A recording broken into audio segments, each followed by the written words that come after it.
So defunding the police is bad enough, but Mamdani's anti-Semitism and hatred for the state of Israel is even worse, and that's the subject of the riff. More research to do on this radical socialist Zohran Mamdani, the worse the story gets. You'd think defunding the police and jacking up taxes and doubling the New York City budget is bad enough. But reading his campaign website shows that it gets worse, way worse. Let's start with this. He wants to raise taxes on, quote, richer and whiter neighborhoods in New York City. Richer and whiter. Okay. Taxing the rich, that's a socialist staple. No surprise there. But taxing based on the color of your skin? Now that is a new low for our little radical friend. It's also racist. It's also against the law. Justice Department Assistant Attorney General for Civil Rights, Harmeet Dillon, has been following this story. Here's what she said, and I quote, "Racial discrimination is illegal in the United States, period, full stop. The illegal discriminatory scheme described by Mamdani would violate federal, constitutional, and statutory norms and might even violate New York law," end quote. So Mamdani might even get busted for racial discrimination if he were ever elected. A couple of years ago, in a state assembly speech, he added, let me quote, "We must dismantle systems of white privilege embedded in our housing and economic policies to achieve true equity," end quote. So, you know, what you got here is DEI on steroids.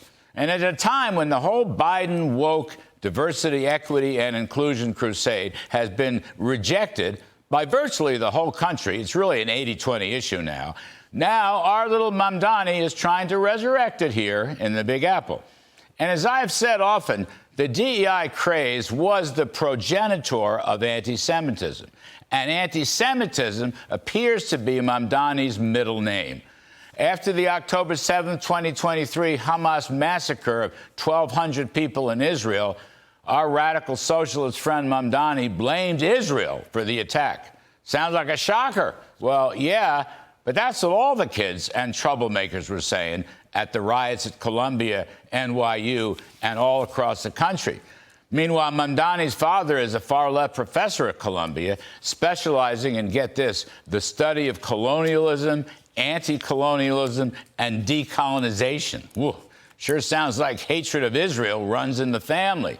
And speaking of the family, Zohran's mother, filmmaker Mira Nair, in an interview with the Hindustan Times back in 2013 said, and I'll quote again, "He's not an American at all. He was born in Uganda, raised between India and America. He thinks of himself as a Ugandan and as an Indian," end quote. That's unbelievable. Now, I hate to make snap judgments, but I've always believed that people who hate Jews and the state of Israel are also, in the main, people who hate America. Mamdani, on the other hand, constantly talks about globalizing the intifada. That's a little word salad that usually means I hate Israel. It all sounds like if he were ever elected, he would use his position as mayor of New York City to target Israel and Jewish people, and I guess white privilege, and there's probably no end to his racism. Now, am I being too hard on him here? Well, look, he hasn't denied any of this. He hasn't walked it back. He surely hasn't apologized. If I'm not mistaken, New York City has the largest Jewish population in the world outside of Israel.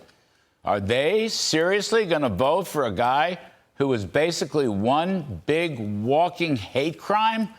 You know, if I take a historical perspective, as bad as Mamdani's policies are to defund the police, proliferate a free lunch for everyone, and jack up everybody's taxes, frankly, the anti-Semitism and the hatred for the state of Israel is a far more despicable sin.